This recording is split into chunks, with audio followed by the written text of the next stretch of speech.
3 stories and 10 poems ******.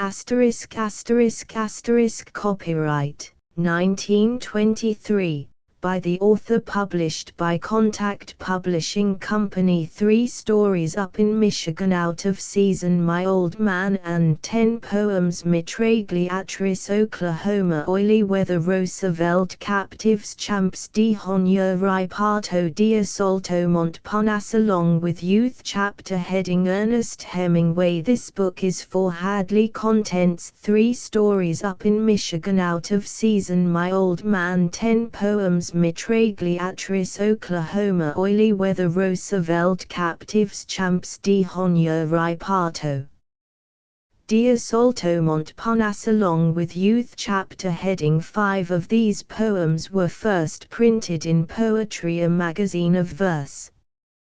Up in Michigan, Jim Gilmore came to Horton's Bay from Canada.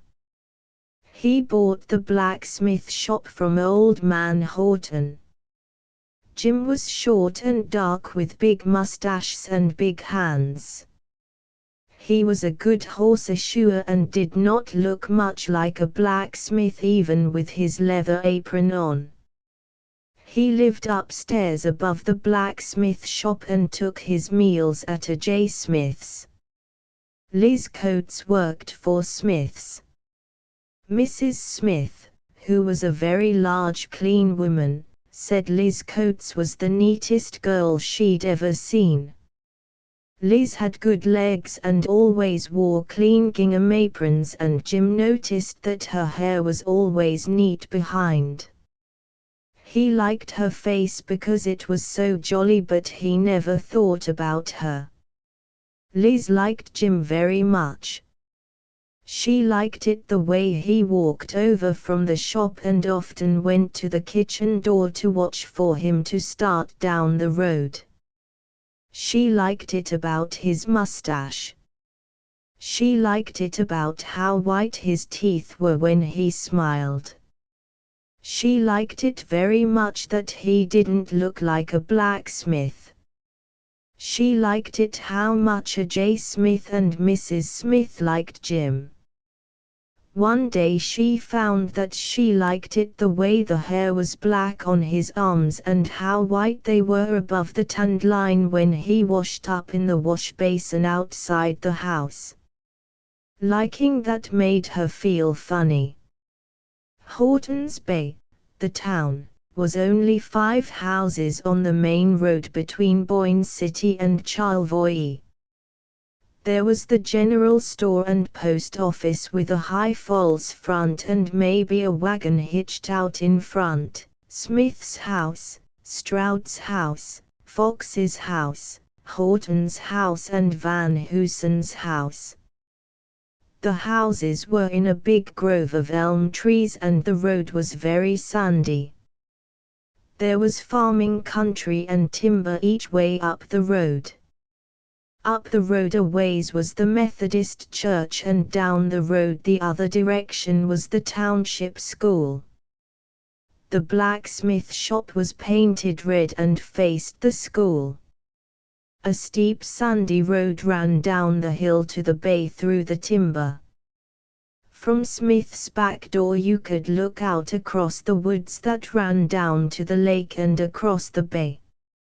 It was very beautiful in the spring and summer, the bay blue and bright, and usually white caps on the lake out beyond the point from the breeze blowing from Charlevoix and Lake Michigan. From Smith's back door Liz could see all barges way out in the lake going toward Boyne City.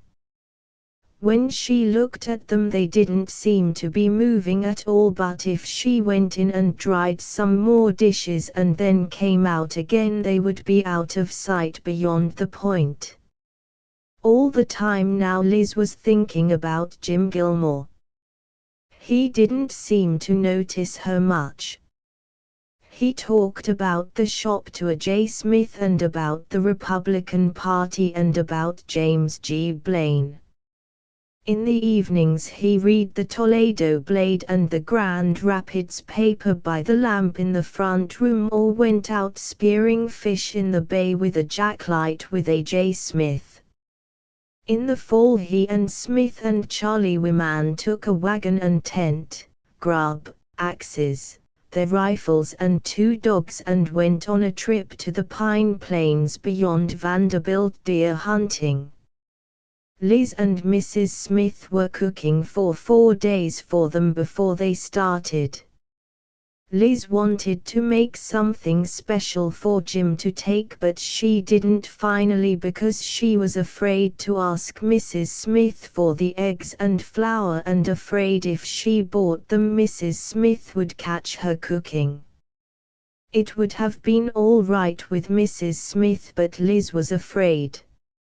All the time Jim was gone on the deer hunting trip, Liz thought about him. It was awful while he was gone. She couldn't sleep well from thinking about him, but she discovered it was fun to think about him too. If she let herself go, it was better. The night before they were to come back she didn't sleep at all. That is, she didn't think she slept because it was all mixed up in a dream about not sleeping and really not sleeping. When she saw the wagon coming down the road she felt weak and sick sort of inside. She couldn't wait till she saw Jim, and it seemed as though everything would be all right when he came. The wagon stopped outside under the big elm and Mrs. Smith and Liz went out. All the men had beards and there were 3 deer in the back of the wagon, their thin legs sticking stiff over the edge of the wagon box. Mrs. Smith kissed Alonzo and he hugged her. Jim said hello Liz and grinned. Liz hadn't known just what would happen when Jim got back, but she was sure it would be something. Nothing had happened. The men were just home, that was all. Jim pulled the burlap sacks off the deer and Liz looked at them. One was a big buck. It was stiff and hard to lift out of the wagon. "Did you shoot it, Jim?" Liz asked. "Yeah. Ain't it a beauty?" Jim got it onto his back to carry to the smokehouse. That night Charlie Wyman stayed to supper at Smith's. It was too late to get back to Charlevoix. The men washed up and waited in the front room for supper. "Ain't there something left in that crock, Jimmy?" A.J. Smith asked, and Jim went out to the wagon in the barn and fetched in the jug of whiskey the men had taken hunting with them. It was a 4-gallon jug and there was quite a little slopped back and forth in the bottom. Jim took a long pull on his way back to the house. It was hard to lift such a big jug up to drink out of it. Some of the whiskey ran down on his shirt front. The 2 men smiled when Jim came in with the jug. A.J. Smith sent 4 glasses and Liz brought them. A.J. poured out 3 big shots. "Well, here's looking at you, A.J., said Charlie Wyman. "That damn big buck, Jimmy," said A.J. "Here's all the ones we missed," A.J. said Jim and downed his liquor. "Tastes good to a man. Nothing like it this time of year for what ails you. How about another, boys?" "Here's how, A.J." "Down the creek, boys." "Here's to next year." Jim began to feel great. He loved the taste and the feel of whiskey. He was glad to be back to a comfortable bed and warm food and the shop. He had another drink.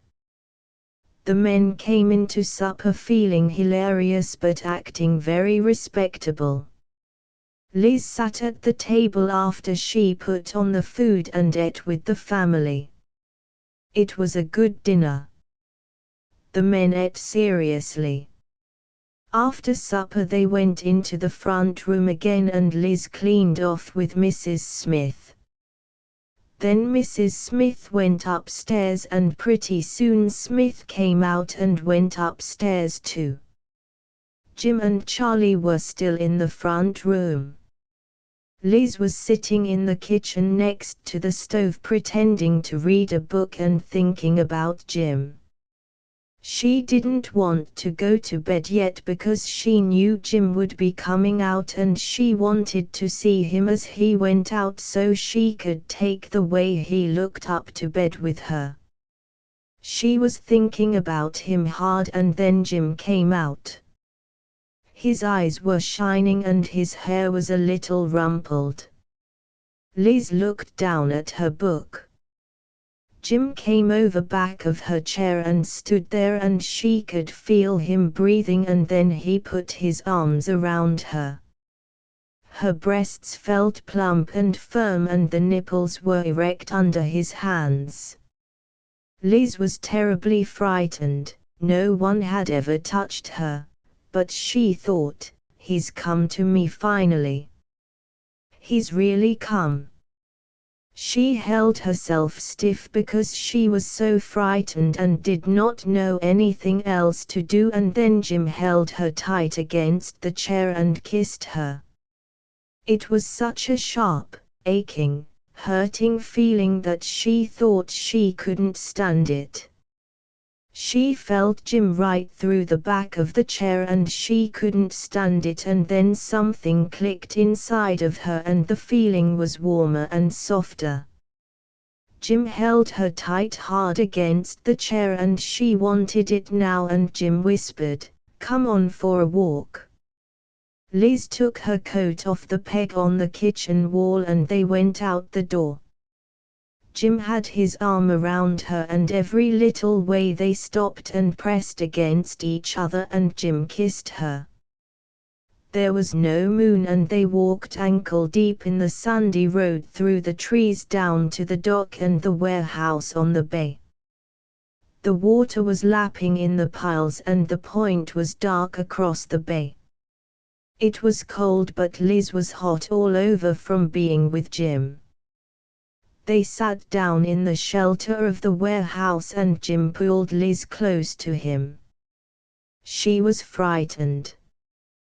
One of Jim's hands went inside her dress and stroked over her breast and the other hand was in her lap.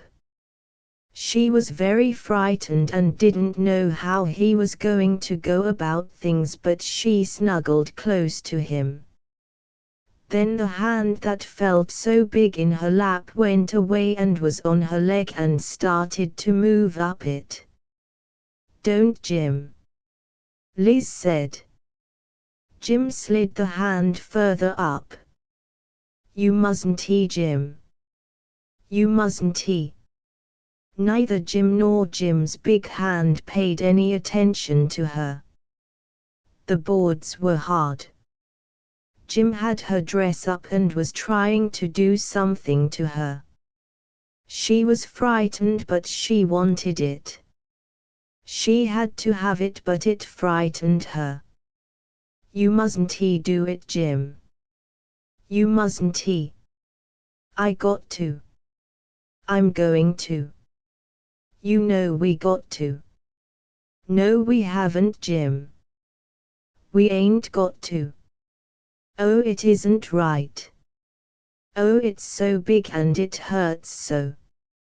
You can't." "Oh, Jim. Jim. Oh." The hemlock planks of the dock were hard and splintery and cold and Jim was heavy on her and he had hurt her. Liz pushed him, she was so uncomfortable and cramped. Jim was asleep. He wouldn't move. She worked out from under him and sat up and straightened her skirt and coat and tried to do something with her hair. Jim was sleeping with his mouth a little open. Liz leaned over and kissed him on the cheek. He was still asleep.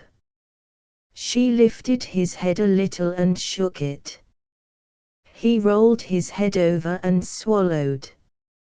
Liz started to cry. She walked over to the edge of the dock and looked down to the water. There was a mist coming up from the bay. She was cold and miserable and everything felt gone. She walked back to where Jim was lying and shook him once more to make sure. She was crying. "Jim," she said, "Jim. Please, Jim." Jim stirred and curled a little tighter. Liz took off her coat and leaned over and covered him with it. She tucked it around him neatly and carefully.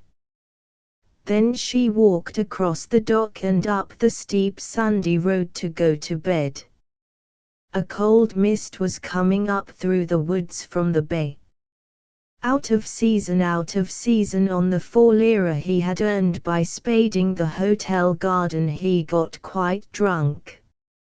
He saw the young gentleman coming down the path and spoke to him mysteriously. The young gentleman said he had not eaten yet but would be ready to go as soon as lunch was finished. 40 minutes or an hour. At the cantina near the bridge they trusted him for 3 more grappas because he was so confident and mysterious about his job for the afternoon. It was a windy day with the sun coming out from behind clouds and then going under in sprinkles of rain. A wonderful day for trout fishing. The young gentleman came out of the hotel and asked him about the rods. Should his wife come behind with the rods? "Yes," said Pedgizy, "let her follow us." The young gentleman went back into the hotel and spoke to his wife. He and Pedgizy started down the road. The young gentleman had a musette over his shoulder. Pedgizy saw the wife, who looked as young as the young gentleman and was wearing mountain boots and a blue beret, start out to follow them down the road carrying the fishing rods unjointed, one in each hand. Pedgizy didn't like her to be way back there. "Signorina," he called, winking at the young gentleman, "come up here and walk with us. Signora, come up here. Let us all walk together." Pedgizy wanted them all 3 to walk down the street of Cortina together. The wife stayed behind, following rather sullenly. "Signorina," Pedgizy called tenderly, "come up here with us." The young gentleman looked back and shouted something. The wife stopped lagging behind, and walked up. Everyone they met walking through the main street of the town Pedgizy greeted elaborately. "Buondi Archero." Tipping his hat. The bank clerk stared at him from the door of the fascist cafe. Groups of 3 and 4 people standing in front of the shops stared at the 3. The workmen in their stone-powdered jackets working on the foundations of the new hotel looked up as they passed. Nobody spoke or gave any sign to them except the town beggar, lean and old with a spittle-thickened beard, who lifted his hat as they passed. Pedgizy stopped in front of a store with the window full of bottles and brought his empty grappa bottle from an inside pocket of his old military coat. "A little to drink, some marsala for the signora, something to drink." He gestured with the bottle. It was a wonderful day. "Marsala, you like marsala, Signorina?" "A little marsala." The wife stood sullenly.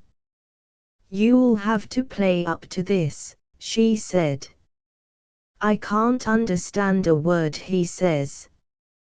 "He's drunk, isn't he?" The young gentleman appeared not to hear Pegasi. He was thinking, what in hell makes him say Marsala? "That's what Max Beerbohm drinks." "Geld," Pegasi said finally, taking hold of the young gentleman's sleeve. "Leary." He smiled, reluctant to press the subject but needing to bring the young gentleman into action. The young gentleman took out his pocketbook and gave him a 10 lire note. Pegasi went up the steps to the door of the speciality of domestic and foreign wines shop. It was locked. "It is closed until 2, someone passing in the street said scornfully. Pegasi came down the steps. He felt hurt. "Never mind," he said, "we can get it at the Concordia." They walked down the road to the Concordia 3 abreast. On the porch of the Concordia, where the rusty bobsleds were stacked, the young gentleman said, "Was Walensee?" Pegasi handed him the 10 lire note folded over and over. "Nothing," he said, "anything." He was embarrassed. "Marsala maybe." "I don't know." "Marsala." The door of the Concordia shut on the young gentleman and the wife. "3 Marsalas," said the YG to the girl behind the pastry counter. "2 you mean?" she asked. "No," he said, "1 for a vecchio." "Oh," she said, "a vecchio," and laughed, getting down the bottle. She poured out the 3 muddy-looking drinks into 3 glasses. The wife was sitting at a table under the line of newspapers on sticks. The YG put one of the Marsalas in front of her. "You might as well drink it," he said. "Maybe it'll make you feel better." She sat and looked at the glass. The YG went outside the door with a glass for Pegasi but could not see him. "I don't know where he is," he said, coming back into the pastry room carrying the glass. "He wanted a quart of it," said the wife. "How much is a quarter liter?" the YG asked the girl. "Of the Bianco." 1 lira. "No, of the Marsala." "Put these 2 in 2, he said, giving her his own glass and the one poured for Pegasi. She filled the quarter-liter wine measure with a funnel. "A bottle to carry it," said the YG. She went to hunt for a bottle. It all amused her. "I'm sorry you feel so rotten tiny," he said. "I'm sorry I talked the way I did at lunch. We were both getting at the same thing from different angles." "It doesn't make any difference," she said. "None of it makes any difference." "Are you too cold?" he asked. "I wish you'd worn another sweater." "I've got on 3 sweaters." The girl came in with a very slim brown bottle and poured the Marsala into it. The YG paid 5 lire more. They went out of the door. The girl was amused. Pegasi was walking up and down at the other end out of the wind and holding the rods. "Come on," he said, "I will carry the rods." "What difference does it make if anybody sees them?" "No one will trouble us." "No one will make any trouble for me in Cortina." I know them at the municipio. I have been a soldier. Everybody in this town likes me. I sell frogs. What if it is forbidden to fish? Not a thing. Nothing. No trouble.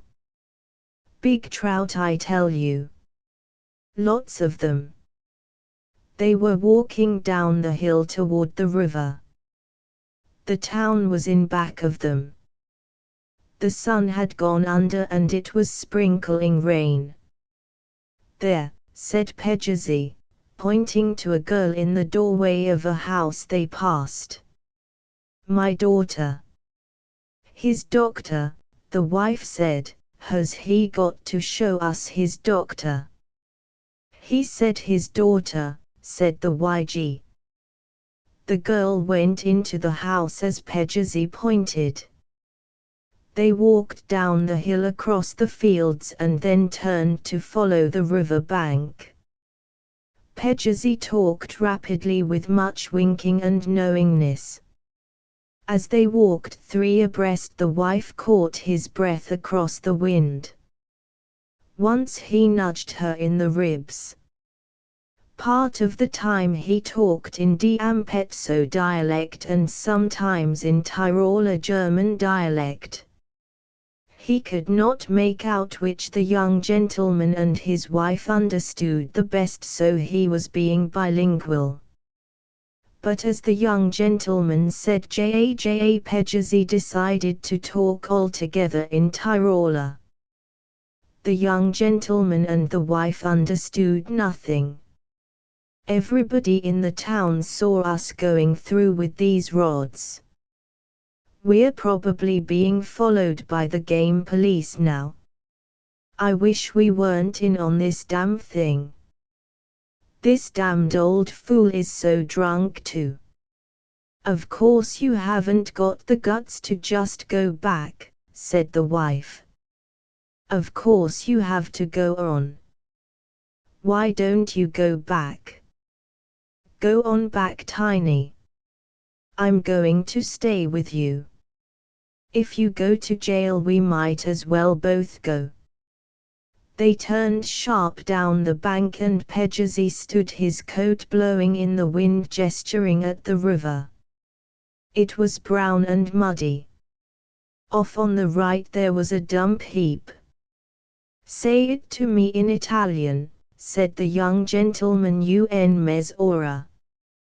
Pudun mezz'ora. He says it's at least a half an hour more. Go on back, Tiny. You're cold in this wind anyway. It's a rotten day and we aren't going to have any fun anyway. All right, she said, and climbed up the grassy bank. Pegasus was down at the river and did not notice her till she was almost out of sight over the crest. Frau! He shouted. Frau! Fräulein! You're not going. She went on over the crest of the hill. She's gone, said Pegasus. It shocked him. He took off the rubber bands that held the rod segments together and commenced to joint up one of the rods. But you said it was half an hour further.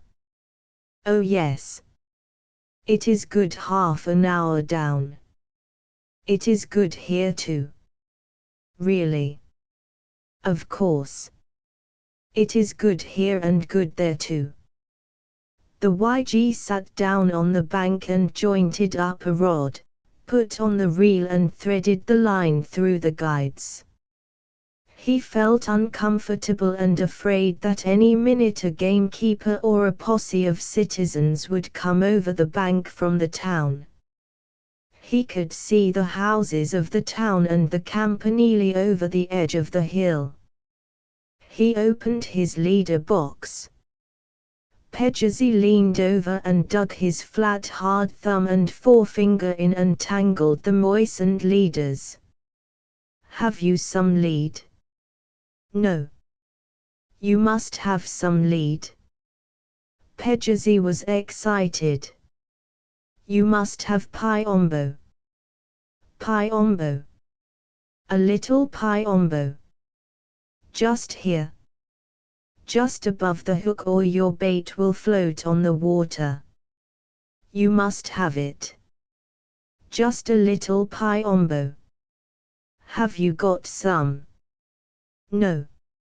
He looked through all his pockets desperately, sifting through the cloth dirt in the linings of his inside military pockets. I haven't any. We must have Piombo. We can't fish then, said the YG, and unjointed the rod, reeling the line back through the guides. We'll get some Piombo and fish tomorrow. But listen, Caro, you must have Piombo. The line will lie flat on the water. Pegasus's day was going to pieces before his eyes. You must have Piombo. A little is enough. Your stuff is all clean and new, but you have no lead. I would have brought some. You said you had everything. The YG looked at the stream discolored by the melting snow. I know, he said, we'll get some Piombo and fish tomorrow. At what hour in the morning? Tell me that. At 7. The sun came out. It was warm and pleasant. The young gentleman felt relieved. He was no longer breaking the law. Sitting on the bank, he took the bottle of Marsala out of his pocket and passed it to Pegasus. Pegasus passed it back. The YG took a drink of it and passed it to Pegasus again. Pegasus passed it back again. Drink, he said, drink. It's your Marsala. After another short drink, the YG handed the bottle over. Pegasus had been watching it closely. He took the bottle very hurriedly and tipped it up. The grey hairs in the folds of his neck oscillated as he drank, his eyes fixed on the end of the narrow brown bottle. He drank it all. The sun shone while he drank. It was wonderful. This was a great day after all.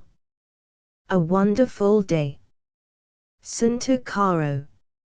In the morning at 7. He had called the young gentleman Caro several times and nothing had happened. It was good Marsala. His eyes glistened. Days like this stretched out ahead. It would begin again at 7 in the morning.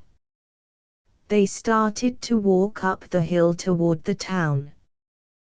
The YG went on ahead. He was quite a way up the hill. Pegasus called to him. Listen, Caro, can you let me take 5 lira for a favor? For today? Asked the young gentleman, frowning. No, not today. Give it to me today for tomorrow. I will provide everything for tomorrow. Pain, salami, formaggio, good stuff for all of us. You and I and the Signora. Bait for fishing, minnows, not worms only. Perhaps I can get some Marsala. All for 5 lira. 5 lira for a favor.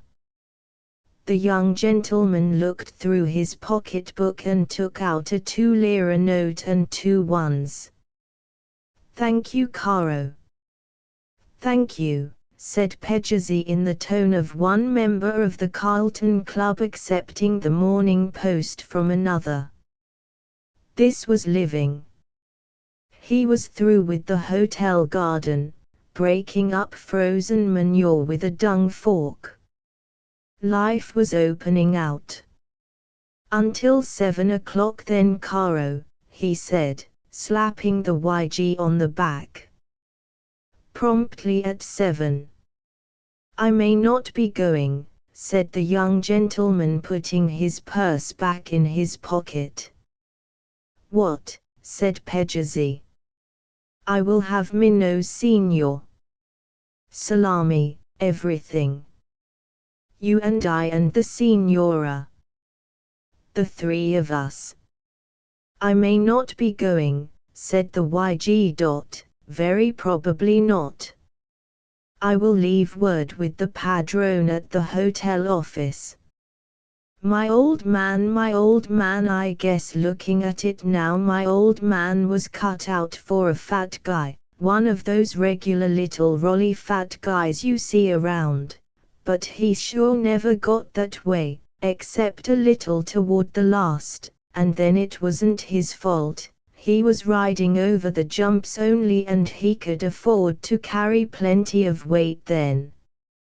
I remember the way he'd pull on a rubber shirt over a couple of jerseys and a big sweatshirt over that and get me to run with him in the forenoon in the hot sun. He'd have maybe taken a trial trip with one of Ratso's skins early in the morning after just getting in from Torino at 4 o'clock in the morning and beating it out to the stables in a cab, and then with the dew all over everything and the sun just starting to get going, I'd help him pull off his boots and he'd get into a pair of sneakers and all these sweaters and we'd start out. Come on, kid, he'd say, stepping up and down on his toes in front of the jock's dressing room, let's get moving. Then we'd start off jogging around the infield once, maybe with him ahead running nice, and then turn out the gate and along one of those roads with all the trees along both sides of them that run out from San Siro. I'd go ahead of him when we hit the road and I could run pretty stout, and I'd look around and he'd be jogging easy just behind me, and after a little while I'd look around again and he'd begun to sweat.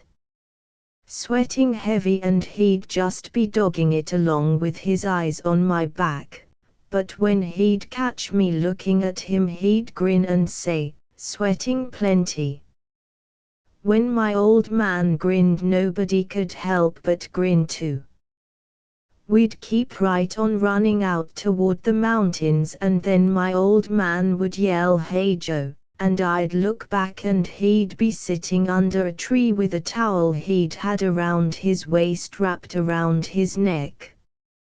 I'd come back and sit down beside him and he'd pull a rope out of his pocket and start skipping rope out in the sun with the sweat pouring off his face, and him skipping rope out in the white dust with the rope going cloppity cloppity clop clop clop and the sun hotter, and him working harder up and down a patch of the road. Say it was a treat to see my old man skip rope too. He could whir it fast or lop it slow and fancy. Say you ought to have seen Wops look at us sometimes when they'd come by going into town walking along with big white steers hauling the cart. They sure looked as though they thought the old man was nuts. He'd start the rope whirring till they'd stop dead still and watch him, then give the steers a cluck and a poke with the gourd and get going again. When I'd sit watching him working out in the hot sun I sure felt fond of him. He sure was fun, and he done his work so hard, and he'd finish up with a regular whirring that'd drive the sweat out on his face like water, and then sling the rope at the tree and come over and sit down with me and lean back against the tree with the towel and a sweater wrapped around his neck. Sure as hell keeping it down, Joe, he'd say, and lean back and shut his eyes and breath long and deep. It ain't like when you're a kid. Then he'd get up before he started to cool and we'd jog along back to the stables. That's the way it was, keeping down to weight.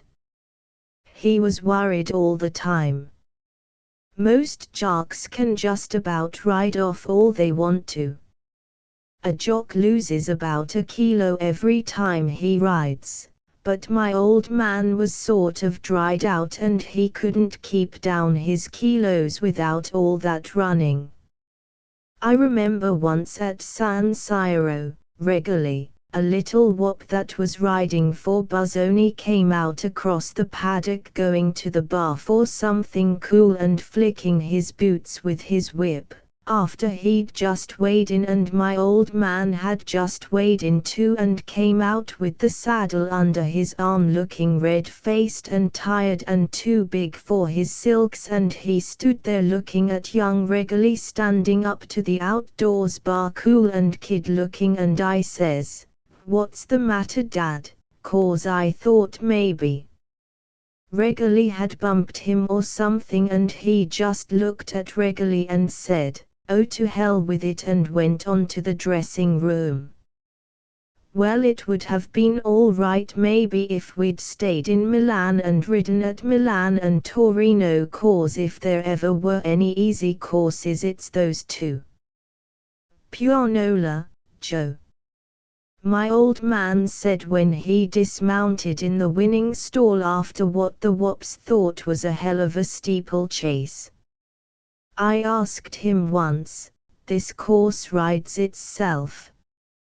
"It's the pace you're going at that makes riding the jumps dangerous, Joe. We ain't going any pace here, and they ain't any really bad jumps either. But it's the pace always, not the jumps, that makes the trouble." San Siro was the swellest course I'd ever seen, but the old man said it was a dog's life. Going back and forth between Mirafia and San Siro and riding just about every day in the week with a train ride every other night. I was nuts about the horses too. There's something about it when they come out and go up the track to the post.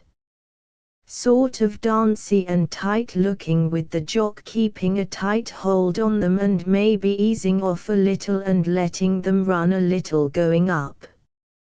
Then once they were at the barrier it got me worse than anything. Especially at San Siro with that big green infield and the mountains way off and the fat wop starter with his big whip and the jocks fiddling them around and then the barrier snapping up and that bell going off and them all getting off in a bunch and then commencing to string out. You know the way a bunch of skins gets off. If you're up in the stand with a pair of glasses all you see is them plunging off, and then that bell goes off and it seems like it rings for 1,000 years and then they come sweeping round the turn. There wasn't ever anything like it for me.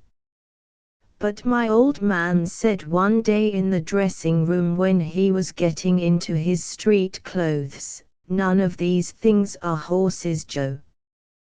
They'd kill that bunch of skates for their hides and hoofs up at Paris." That was the day he'd won the Premio Commercio with Lantona shooting her out of the field the last 100 meters like pulling a cork out of a bottle. It was right after the Premio Commercio that we pulled out and left Italy. My old man and Holbrook and a fat wop in a straw hat that kept wiping his face with a handkerchief were having an argument at a table in the Galleria. They were all talking French and the two of them were after my old man about something. Finally he didn't say anything anymore but just sat there and looked at Holbrook, and the two of them kept after him. First one talking and then the other, and the fat wop always butting in on Holbrook. "You go out and buy me a sportsman, will you, Joe?" my old man said, and handed me a couple of soldi without looking away from Holbrook. So I went out of the Galleria and walked over to in front of the Scala and bought a paper and came back and stood a little way away because I didn't want to butt in, and my old man was sitting back in his chair looking down at his coffee and fooling with a spoon, and Holbrook and the big wop were standing, and the big wop was wiping his face and shaking his head. And I came up and my old man acted just as though the two of them weren't standing there and said, "Want a nice Joe?" Holbrook looked down at my old man and said slow and careful, "You son of a bitch," and he and the fat wop went out through the tables. My old man sat there and sort of smiled at me, but his face was white and he looked sick as hell, and I was scared and felt sick inside because I knew something had happened, and I didn't see how anybody could call my old man a son of a bitch and get away with it. My old man opened up the Sportsman and studied the handicaps for a while, and then he said, "You got to take a lot of things in this world, Joe." And 3 days later we left Milan for good on the Turin train for Paris after an auction sale out in front of Turner's stables of everything we couldn't get into a trunk and a suitcase. We got into Paris early in the morning in a long dirty station the old man told me was the Gare de Lyon. Paris was an awful big town after Milan. Seems like in Milan everybody is going somewhere and all the trams run somewhere and there ain't any sort of a mix-up, but Paris is all balled up and they never do straighten it out. I got to like it though, part of it anyway, and say it's got the best race courses in the world. Seems as though that were the thing that keeps it all going, and about the only thing you can figure on is that every day the buses will be going out to whatever track they're running at, going right out through everything to the track. I never really got to know Paris well because I just came in about once or twice a week with the old man from Maisons, and he always sat at the Café de la Paix on the opera side with the rest of the gang from Maisons, and I guess that's one of the busiest parts of the town. But say, it is funny that a big town like Paris wouldn't have a Galleria, isn't it? Well, we went out to live at Maisons Lafayette, where just about everybody lives except the gang at Chantilly, with a Mrs. Mayers that runs a boarding house. Maisons is about the swellest place to live I've ever seen in all my life.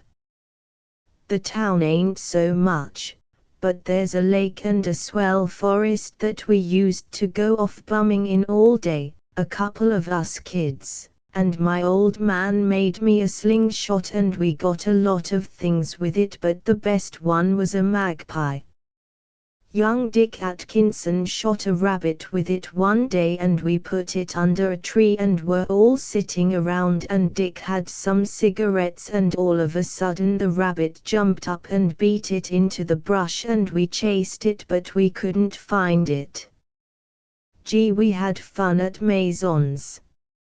Mrs. Mayers used to give me lunch in the morning and I'd be gone all day. I learned to talk French quick. It's an easy language. As soon as we got to Maisons, my old man wrote to Milan for his license and he was pretty worried till it came. He used to sit around the Café de Paris in Maisons with the gang there. There were lots of guys he'd known when he rode up at Paris before the war lived at Maisons, and there's a lot of time to sit around because the work around a racing stable for the jocks, that is all cleaned up by 9 o'clock in the morning.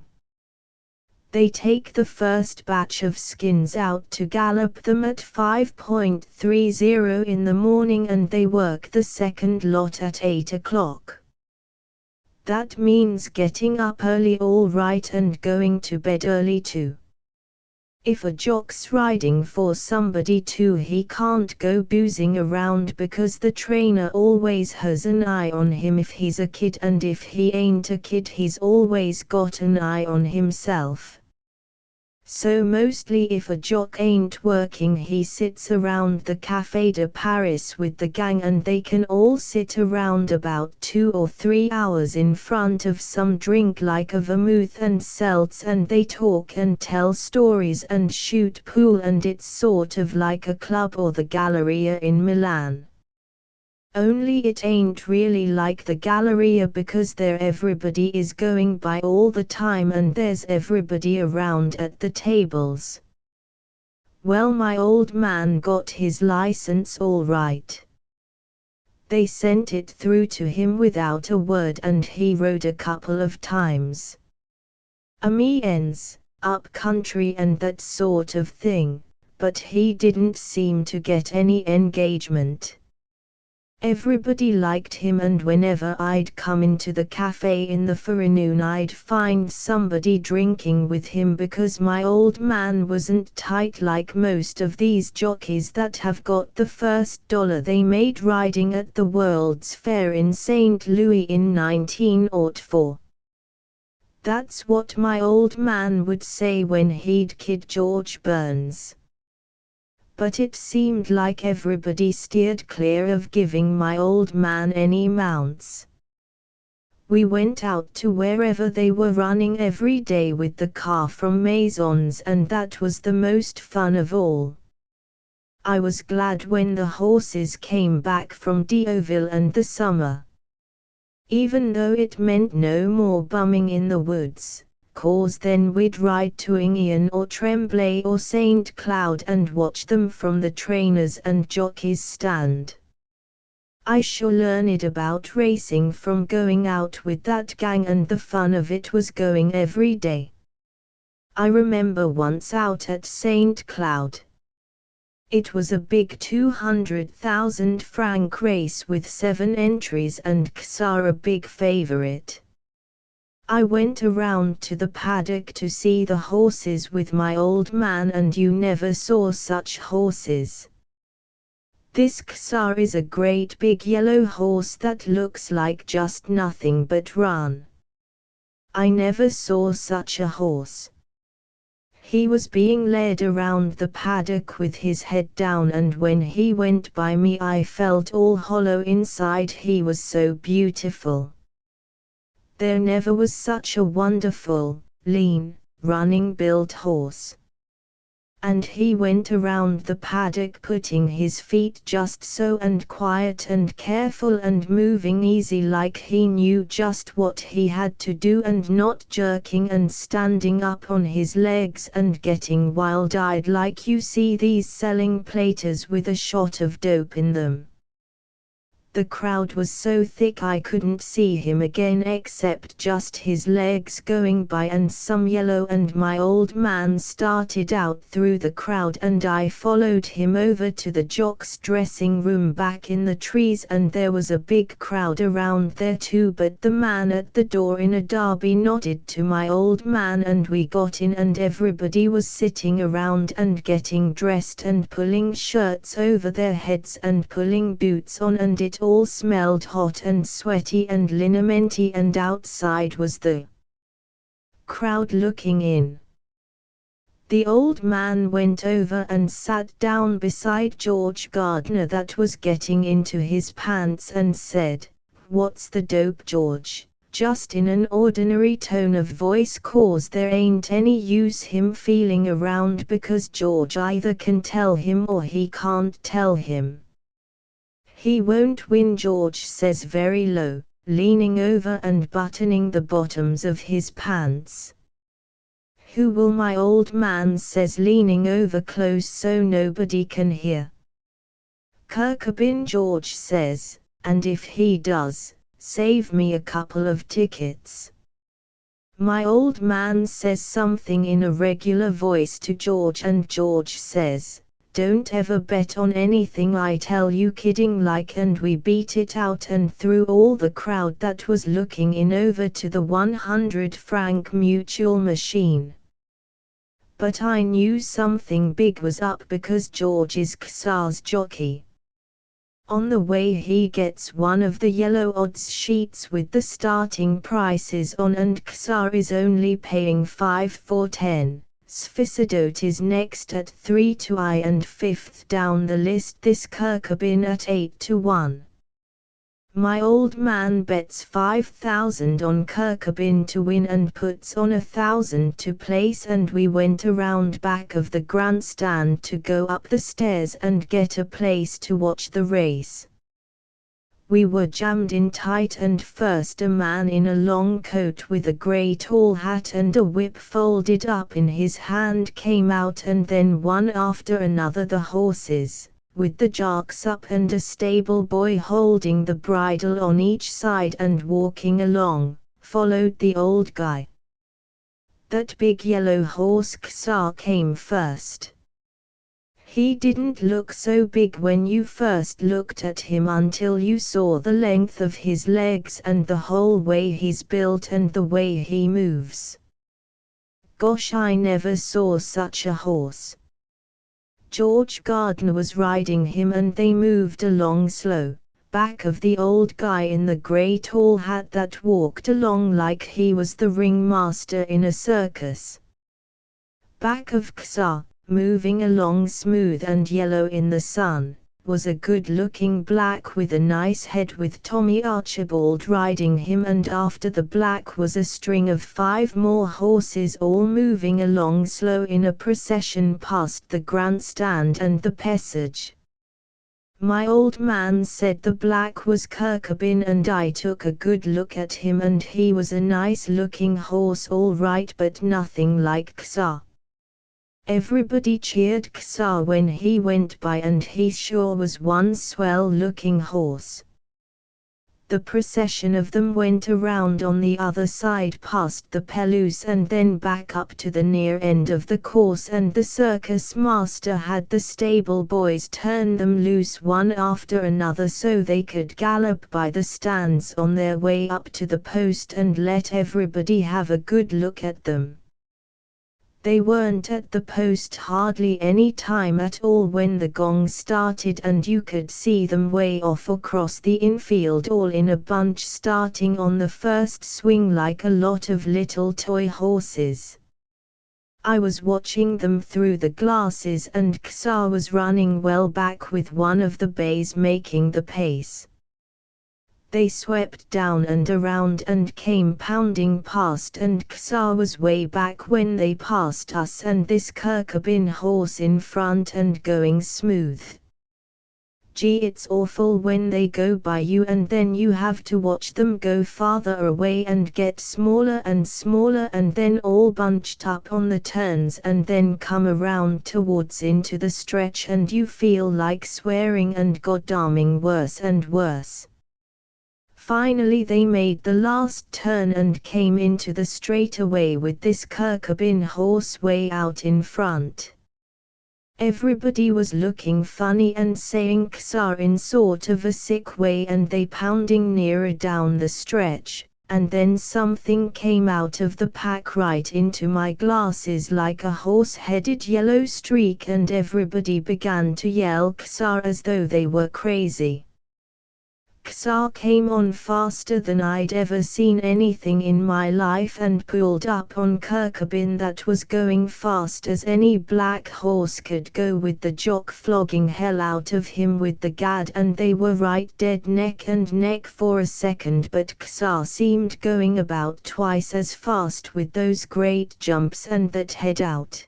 But it was while they were neck and neck that they passed the winning post, and when the numbers went up in the slots the first one was 2 and that meant Kirkabin had won. I felt all trembly and funny inside, and then we were all jammed in with the people going downstairs to stand in front of the board where they'd post what Kirkabin paid. Honest, watching the race I'd forgot how much my old man had bet on Kirkabin. I'd wanted Xar to win so damned bad. But now it was all over. It was swell to know we had the winner. Wasn't it a swell race, Dad? I said to him. He looked at me sort of funny with his derby on the back of his head. George Gardner's a swell jockey all right, he said. It sure took a great jock to keep that Xar horse from winning. Of course I knew it was funny all the time.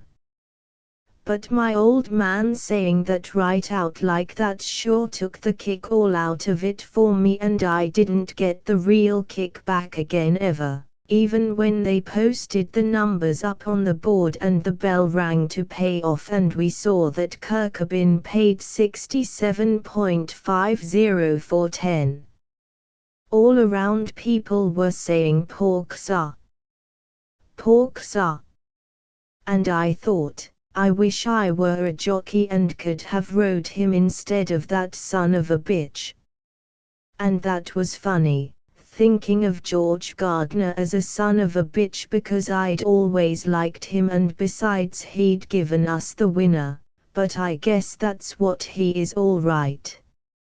My old man had a big lot of money after that race and he took to coming into Paris oftener.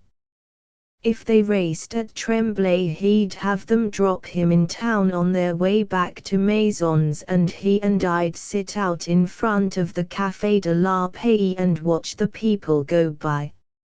It's funny sitting there. There's streams of people going by and all sorts of guys come up and want to sell you things, and I loved to sit there with my old man. That was when we'd have the most fun. Guys would come by selling funny rabbits that jumped if you squeezed a bulb, and they'd come up to us and my old man would kid with them. He could talk French just like English, and all those kind of guys knew him, 'cause you can always tell a jockey, and then we always sat at the same table and they got used to seeing us there.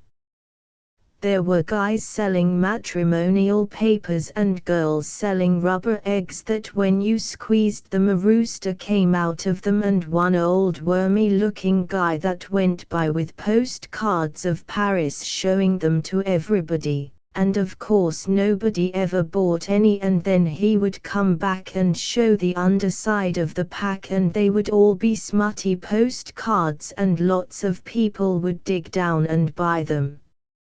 Gee, I remember the funny people that used to go by. Girls around supper time looking for somebody to take them out to eat, and they'd speak to my old man and he'd make some joke at them in French and they'd pat me on the head and go on. Once there was an American woman sitting with her kid daughter at the next table to us, and they were both eating ices, and I kept looking at the girl and she was awfully good looking, and I smiled at her and she smiled at me, but that was all that ever came of it, because I looked for her mother and her every day, and I made up ways that I was going to speak to her, and I wondered if I got to know her if her mother would let me take her out to Auteuil or Tremblay, but I never saw either of them again. Anyway, I guess it wouldn't have been any good anyway, because looking back on it I remember the way I thought out would be best to speak to her was to say, "Pardon me, but perhaps I can give you a winner at Ingeon today," and after all maybe she would have thought I was a tout instead of really trying to give her a winner.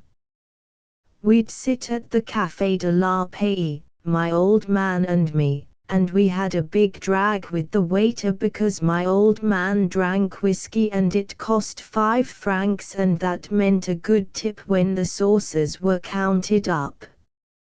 My old man was drinking more than I'd ever seen him, but he wasn't riding at all now, and besides he said that whiskey kept his weight down. But I noticed he was putting it on all right just the same. He'd busted away from his old gang out at Maisons and seemed to like just sitting around on the boulevard with me. But he was dropping money every day at the track.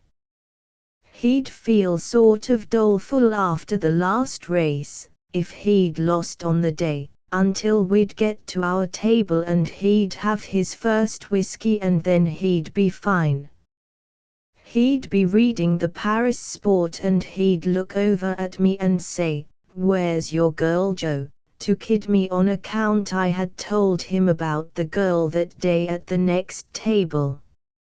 And I'd get red, but I liked being kidded about her. It gave me a good feeling. "Keep your eye peeled for her, Joe," he'd say, "she'll be back." He'd ask me questions about things and some of the things I'd say he'd laugh. And then he'd get started talking about things. About riding down in Egypt, or at St. Moritz on the ice before my mother died, and about during the war when they had regular races down in the south of France without any purses, or betting or crowd or anything, just to keep the breed up. Regular races with the jocks riding hell out of the horses. Gee, I could listen to my old man talk by the hour, especially when he'd had a couple or so of drinks.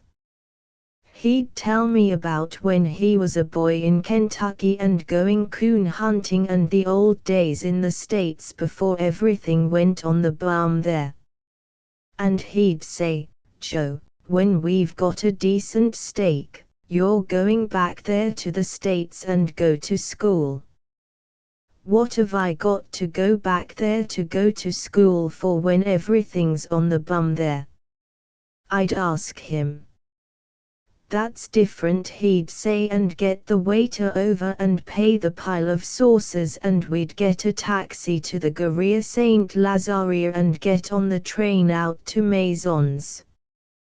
One day at Auteuil, after a selling steeplechase my old man bought in the winner for 30,000 francs. He had to bid a little to get him, but the stable let the horse go finally and my old man had his permit and his colors in a week. Gee, I felt proud when my old man was an owner.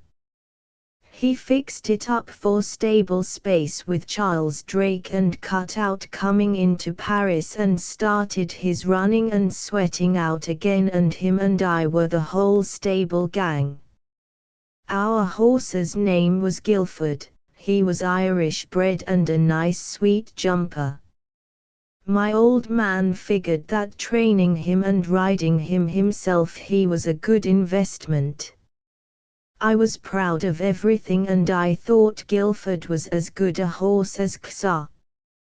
He was a good solid jumper, a bay, with plenty of speed on the flat if you asked him for it, and he was a nice looking horse too.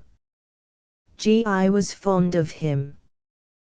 The first time he started with my old man up, he finished third in a 2.500-meter hurdle race, and when my old man got off him, all sweating and happy in the place stall and went into weigh, I felt as proud of him as though it was the first race he'd ever placed in.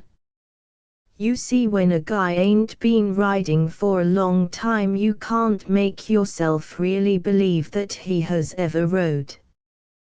The whole thing was different now, 'cause down in Milan even big races never seemed to make any difference to my old man. If he won he wasn't ever excited or anything, and now it was so I couldn't hardly sleep the night before a race, and I knew my old man was excited too even if he didn't show it. Riding for yourself makes an awful difference.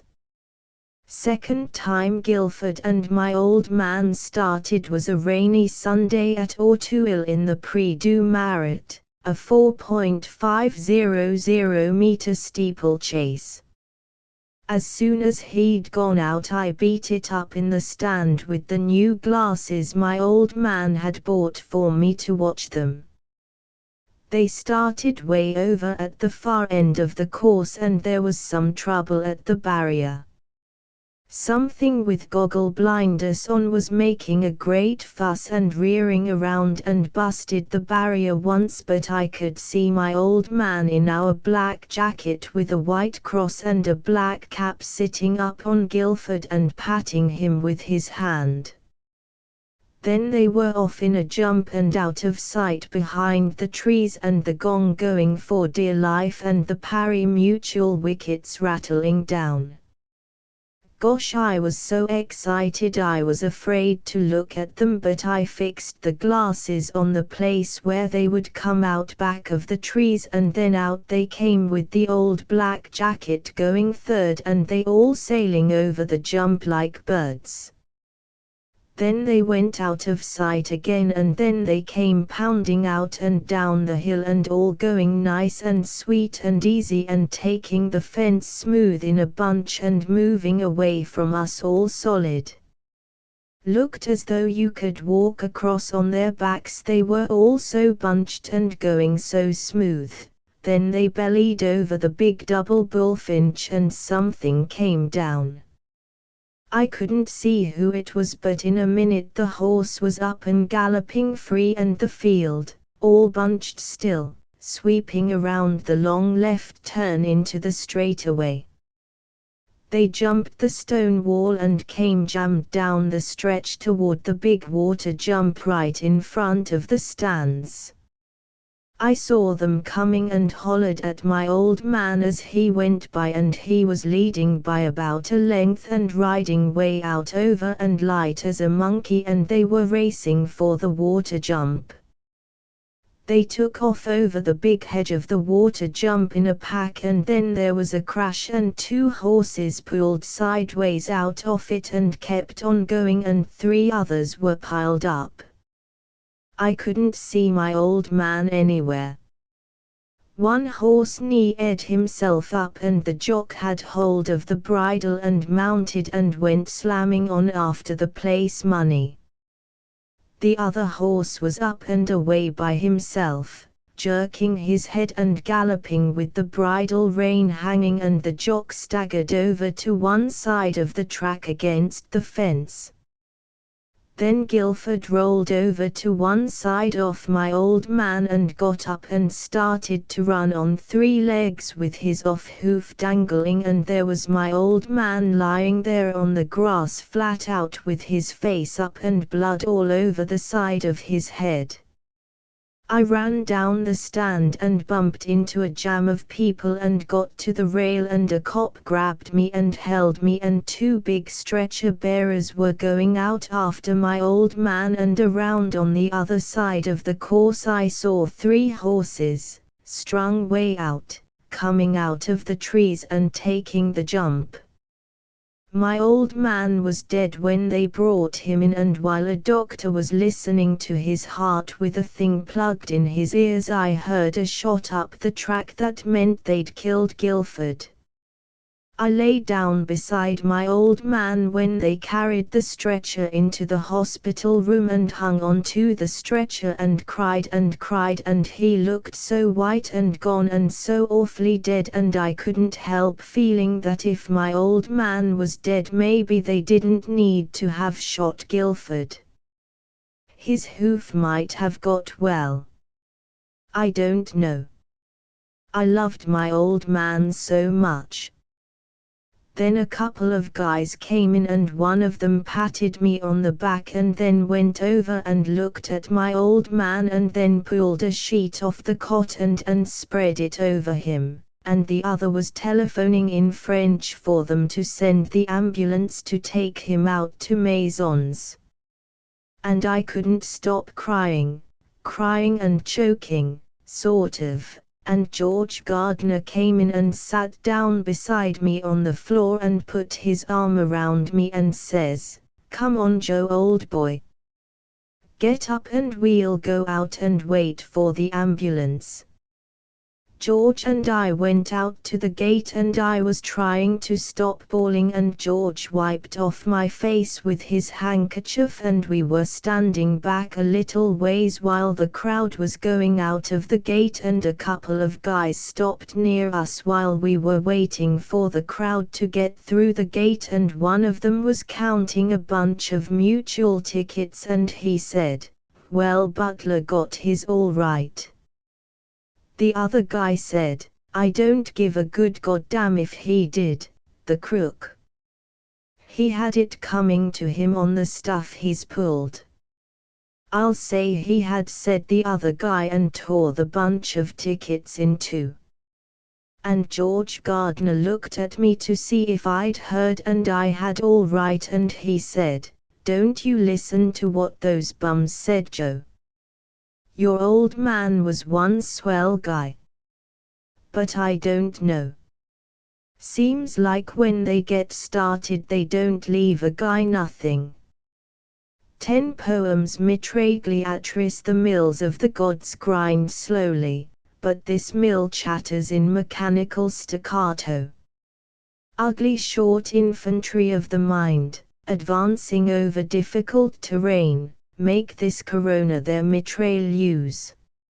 Oklahoma. All of the Indians are dead, a good Indian is a dead Indian, or riding in motor cars. The oil lands, you know, they are all rich, smoke smarts my eyes, cottonwood twigs and buffalo dung smoke gray in the teepee, or is it myopic trachoma? The prairies are long, the moon rises, ponies drag at their pickets. The grass has gone brown in the summer, or is it the hay crop failing? Pull an arrow out, if you break it the wound closes. Salt is good too and wood ashes. Pounding it throbs in the night, or is it the gonorrhea, oily weather? The sea desires deep hulls, it swells and rolls. The screw churns a throb, driving, throbbing, progressing. The sea rolls with love surging, caressing, undulating its great loving belly. The sea is big and old, throbbing ships scorn it. Roosevelt workingman believed he busted trusts, and put his picture in their windows. What he'd have done in France. They said. Perhaps he would, he could have died perhaps, though generals rarely die except in bed, as he did finally. And all the legends that he started in his life live on and prosper, unhampered now by his existence. Captives some came in chains unrepentant but tired. Too tired but to stumble. Thinking and hating were finished, thinking and fighting were finished, retreating and hoping were finished. Cures thus a long campaign, making death easy. Champs d'honneur. Soldiers never do die well, crosses mark the places, wooden crosses where they fell, stuck above their faces. Soldiers pitch and cough and twitch, all the world roars red and black, soldiers smother in a ditch, joking through the whole attack. Riparto di assalto drummed their boots on the camion floor, hobnailed boots on the camion floor. Sergeants stiff, corporals sore. Lieutenant thought of a mestre whore, warm and soft and sleepy whore, cozy, warm and lovely whore, damned cold, bitter, rotten ride, winding road up the Grappa side. Ardity on benches stiff and cold, pride of their country stiff and cold, bristly faces, dirty hides, infantry marches, ardity rides. Grey, cold, bitter, sullen ride, to splintered pines on the Grappa side at Azalone, where the truckload died. Montparnasse. There are never any suicides in the quarter. Among people one knows no successful suicides. A Chinese boy kills himself and is dead. They continue to place his mail in the letter rack at the dome. A Norwegian boy kills himself and is dead. No one knows where the other Norwegian boy has gone. They find a model dead alone in bed and very dead. It made almost unbearable trouble for the concierge. Sweet oil, the white of eggs, mustard and water, soap suds and stomach pumps rescue the people one knows. Every afternoon the people one knows can be found at the cafe. Along with youth a porcupine skin, stiff with bad tanning, it must have ended somewhere. Stuffed horned owl pompous yellow-eyed, Chuck Will's widow on a biased twig sooted with dust. Piles of old magazines, drawers of boys' letters and the line of love, they must have ended somewhere. Yesterday's Tribune is gone along with youth and the canoe that went to pieces on the beach the year of the big storm when the hotel burned down at St. Michigan. Chapter heading 4. We have thought the longer thoughts and gone the shorter way. And we have danced to devil's tunes, shivering home to pray, to serve one master in the night, another in the day. Printed at Dijon by Maurice Darentier M. cm.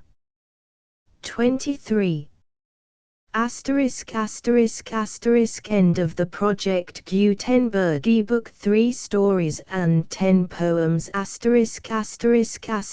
Updated editions will replace the previous one, the old editions will be renamed.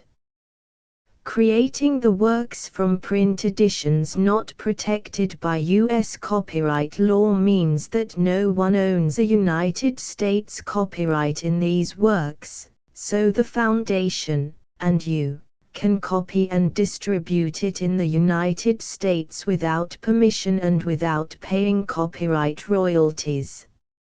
Special rules, set forth in the general terms of use part of this license, apply to copying and distributing Project Gutenberg trademark symbol electronic works to protect the Project Gutenberg trademark symbol concept and trademark. Project Gutenberg is a registered trademark, and may not be used if you charge for an ebook, except by following the terms of the trademark license, including paying royalties for use of the Project Gutenberg trademark. If you do not charge anything for copies of this ebook, complying with the trademark license is very easy. You may use this ebook for nearly any purpose such as creation of derivative works, reports, performances and research. Project Gutenberg ebooks may be modified and printed and given away. You may do practically anything in the United States with ebooks not protected by U.S. copyright law. Redistribution is subject to the trademark license, especially commercial redistribution. Start. Full license. The full Project Gutenberg license. Please read this before you distribute or use this work to protect the Project Gutenberg trademark symbol mission of promoting the free distribution of electronic works, by using or distributing this work, or any other work associated in any way with the phrase Project Gutenberg. You agree to comply with all the terms of the full Project Gutenberg trademark symbol license available with this file or online at www.gutenberg.org/license. Section 1. General Terms of Use and Redistributing Project Gutenberg Trademark Symbol Electronic Works 1.0 By reading or using any part of this Project Gutenberg trademark symbol electronic work, you indicate that you have read, understand, agree to and accept all the terms of this license and intellectual property, trademark/copyright, agreement. If you do not agree to abide by all the terms of this agreement, you must cease using and return or destroy all copies of Project Gutenberg trademark symbol electronic works in your possession. If you paid a fee for obtaining a copy of or access to a Project Gutenberg trademark symbol electronic work and you do not agree to be bound by the terms of this agreement, you may obtain a refund from the person or entity to whom you paid the fee as set forth in paragraph 1.e.8. 1.b Project Gutenberg is a registered trademark. It may only be used on or associated in any way with an electronic work by people who agree to be bound by the terms of this agreement. There are a few things that you can do with most Project Gutenberg trademark symbol electronic works even without complying with the full terms of this agreement. See paragraph 1.c below. There are a lot of things you can do with Project Gutenberg trademark symbol electronic works if you follow the terms of this agreement and help preserve free future access to Project Gutenberg trademark symbol electronic works. See paragraph 1.e below. 1.c. The Project Gutenberg Literary Archive Foundation, the Foundation or PGLAF, owns a compilation copyright in the collection of Project Gutenberg trademark symbol electronic works. Nearly all the individual works in the collection are in the public domain in the United States. If an individual work is unprotected by copyright law in the United States and you are located in the United States, we do not claim a right to prevent you from copying, distributing, performing, displaying or creating derivative works based on the work as long as all references to Project Gutenberg are removed. Of course, we hope that you will support the Project Gutenberg trademark symbol mission of promoting free access to electronic works by freely sharing Project Gutenberg trademark symbol works in compliance with the terms of this agreement for keeping the Project Gutenberg trademark symbol name associated with the work. You can easily comply with the terms of this agreement by keeping this work in the same format with its attached full Project Gutenberg trademark symbol license when you share it without charge with others. 1.d. The copyright laws of the place where you are located also govern what you can do with this work. Copyright laws in most countries are in a constant state of change. If you are outside the United States, check the laws of your country in addition to the terms of this agreement before downloading, copying, displaying, performing, distributing or creating derivative works based on this work or any other Project Gutenberg trademark symbol work. The Foundation makes no representations concerning the copyright status of any work in any country other than the United States. 1.e Unless you have removed all references to Project Gutenberg, 1.e.1. The following sentence, with active links to, or other immediate access to, the full Project Gutenberg trademark symbol license must appear prominently whenever any copy of a Project Gutenberg trademark symbol work, Any work on which the phrase Project Gutenberg appears, or with which the phrase Project Gutenberg is associated, is accessed, displayed, performed, viewed, copied or distributed. This ebook is for the use of anyone anywhere in the United States and most other parts of the world at no cost and with almost no restrictions whatsoever. You may copy it, give it away or reuse it under the terms of the Project Gutenberg license included with this ebook or online at www.gutenberg.org. If you are not located in the United States, you will have to check the laws of the country where you are located before using this ebook.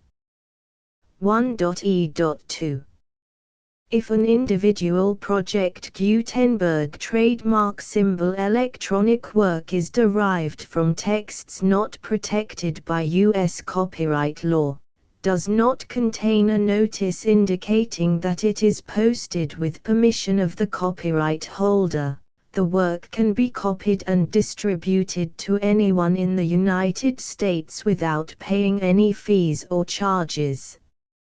If you are redistributing or providing access to a work with the phrase Project Gutenberg associated with or appearing on the work, you must comply either with the requirements of paragraphs 1.e.1 through 1.e.7 or obtain permission for the use of the work and the Project Gutenberg trademark symbol trademark as set forth in paragraphs 1.e.8 or 1.e.9.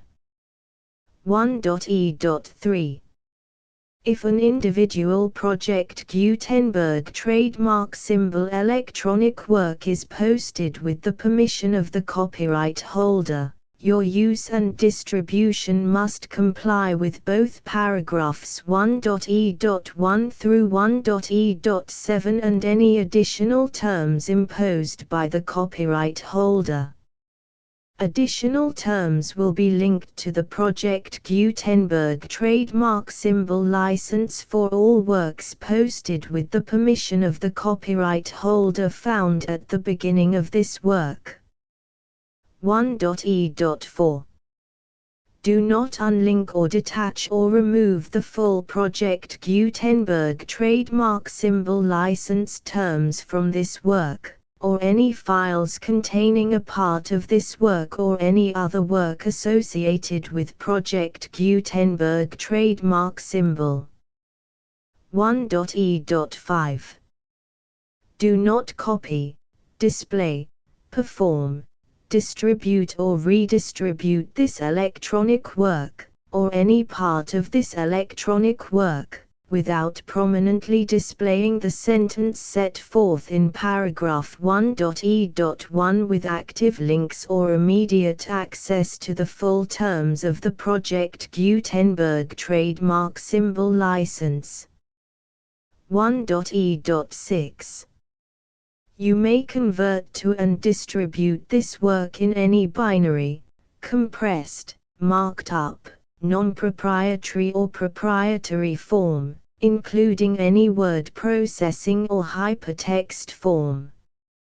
However, if you provide access to or distribute copies of a Project Gutenberg trademark symbol work in a format other than plain vanilla ASCII or other format used in the official version posted on the official Project Gutenberg trademark symbol website, www.gutenberg.org, you must, at no additional cost, fee or expense to the user, provide a copy, a means of exporting a copy, or a means of obtaining a copy upon request, of the work in its original plain vanilla ASCII or other form. Any alternate format must include the full Project Gutenberg trademark symbol license as specified in paragraph 1.e.1. 1.e.7 Do not charge a fee for access to, viewing, displaying, performing, copying or distributing any Project Gutenberg trademark symbol works unless you comply with paragraph 1.e.8 or 1.e.9. 1.e.8. You may charge a reasonable fee for copies of or providing access to or distributing Project Gutenberg trademark symbol electronic works provided that you pay a royalty fee of 20% of the gross profits you derive from the use of Project Gutenberg trademark symbol works calculated using the method you already use to calculate your applicable taxes. The fee is owed to the owner of the Project Gutenberg trademark symbol trademark, but he has agreed to donate royalties under this paragraph to the Project Gutenberg Literary Archive Foundation. Royalty payments must be paid within 60 days following each date on which you prepare, or are legally required to prepare, your periodic tax returns. Royalty payments should be clearly marked as such and sent to the Project Gutenberg Literary Archive Foundation at the address specified in Section 4. Information about donations to the Project Gutenberg Literary Archive Foundation. You provide a full refund of any money paid by a user who notifies you in writing, or by email, within 30 days of receipt that he does not agree to the terms of the full Project Gutenberg trademark symbol license. You must require such a user to return or destroy all copies of the works possessed in a physical medium and discontinue all use of and all access to other copies of Project Gutenberg trademark symbol works. You provide, in accordance with paragraph 1.f.3, a full refund of any money paid for a work or a replacement copy, if a defect in the electronic work is discovered and reported to you within 90 days of receipt of the work. You comply with all other terms of this agreement for free distribution of Project Gutenberg trademark symbol works. 1.e.9. If you wish to charge a fee or distribute a Project Gutenberg trademark symbol electronic work or group of works on different terms than are set forth in this agreement, you must obtain permission in writing from the Project Gutenberg Literary Archive Foundation, the manager of the Project Gutenberg trademark symbol trademark. Contact the Foundation as set forth in Section 3 below. 1.f1.f.1.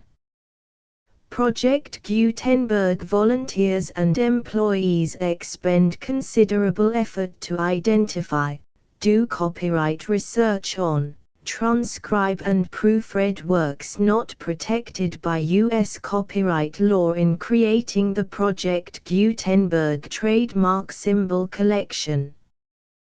Despite these efforts, Project Gutenberg trademark symbol electronic works, and the medium on which they may be stored, may contain defects such as, but not limited to, incomplete, inaccurate or corrupt data, transcription errors, a copyright or other intellectual property infringement, a defective or damaged disk or other medium, a computer virus, or computer codes that damage or cannot be read by your equipment. 1.f.2.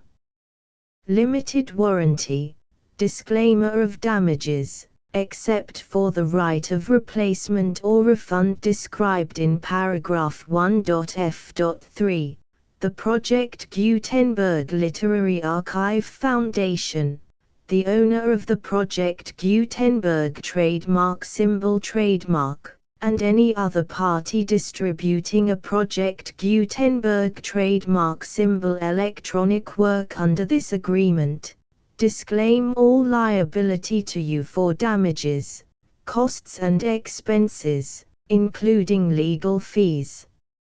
You agree that you have no remedies for negligence, strict liability, breach of warranty or breach of contract except those provided in paragraph 1.f.3. You agree that the Foundation, the trademark owner, and any distributor under this agreement will not be liable to you for actual, direct, indirect, consequential, punitive or incidental damages even if you give notice of the possibility of such damage. 1.f.3. Limited right of replacement or refund. If you discover a defect in this electronic work within 90 days of receiving it, you can receive a refund of the money, if any, you paid for it by sending a written explanation to the person you received the work from. If you received the work on a physical medium, you must return the medium with your written explanation. The person or entity that provided you with the defective work may elect to provide a replacement copy in lieu of a refund. If you received the work electronically, the person or entity providing it to you may choose to give you a second opportunity to receive the work electronically in lieu of a refund. If the second copy is also defective, you may demand a refund in writing without further opportunities to fix the problem. 1.f.4. Except for the limited right of replacement or refund set forth in paragraph 1.f.3, this work is provided to you as is, with no other warranties of any kind, express or implied, including but not limited to warranties of merchantability or fitness for any purpose. 1.f.5. Some states do not allow disclaimers of certain implied warranties or the exclusion or limitation of certain types of damages. If any disclaimer or limitation set forth in this agreement violates the law of the state applicable to this agreement, the agreement shall be interpreted to make the maximum disclaimer or limitation permitted by the applicable state law. The invalidity or unenforceability of any provision of this agreement shall not void the remaining provisions. 1.f.6. Indemnity. You agree to indemnify and hold the Foundation, the trademark owner, any agent or employee of the Foundation, anyone providing copies of Project Gutenberg trademark symbol electronic works in accordance with this agreement, and any volunteers associated with the production, promotion and distribution of Project Gutenberg trademark symbol electronic works, harmless from all liability, costs and expenses, including legal fees, that arise directly or indirectly from any of the following which you do or cause to occur. A. Distribution of this or any Project Gutenberg trademark symbol work. B. Alteration, modification, or additions or deletions to any Project Gutenberg trademark symbol work, and C. Any defect you cause. Section 2. Information about the mission of Project Gutenberg trademark symbol. Project Gutenberg trademark symbol is synonymous with the free distribution of electronic works in formats readable by the widest variety of computers, including obsolete, old, middle-aged and new computers. It exists because of the efforts of hundreds of volunteers and donations from people in all walks of life.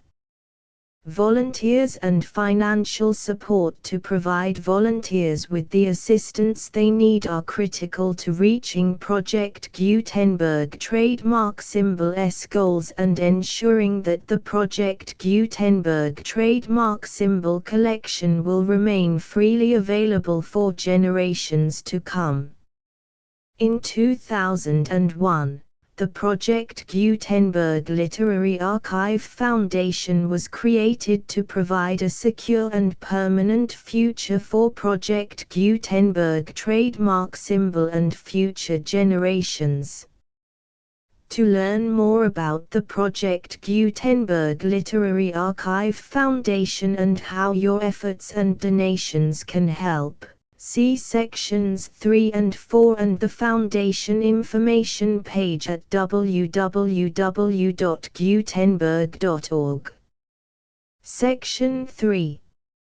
Information about the Project Gutenberg Literary Archive Foundation. The Project Gutenberg Literary Archive Foundation is a non-profit 501(c)(3) educational corporation organized under the laws of the state of Mississippi and granted tax-exempt status by the Internal Revenue Service. The Foundation's IN or Federal Tax Identification Number is 64-6221541.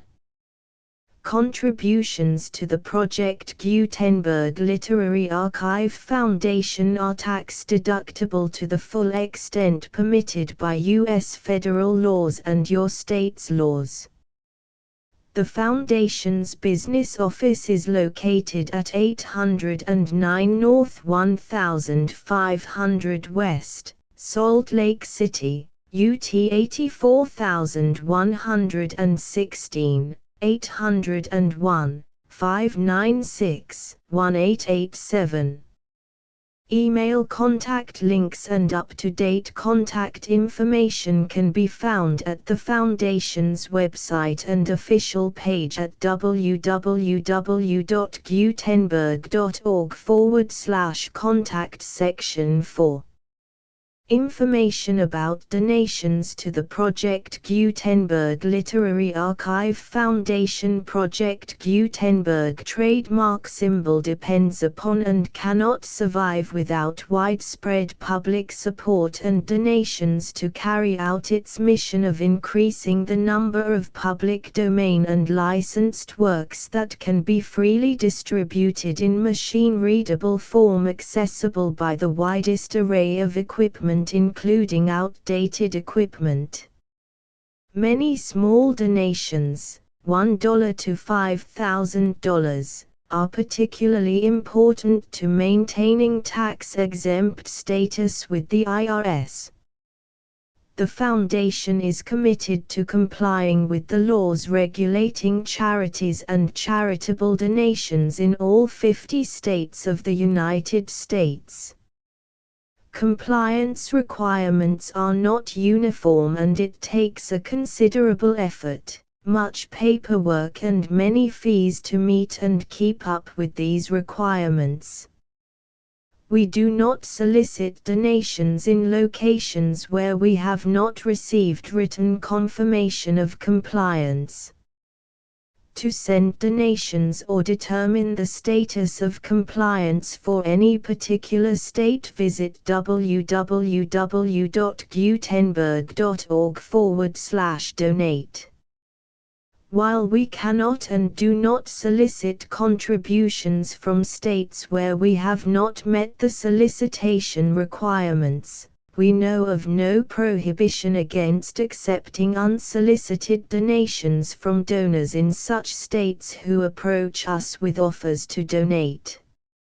International donations are gratefully accepted, but we cannot make any statements concerning tax treatment of donations received from outside the United States.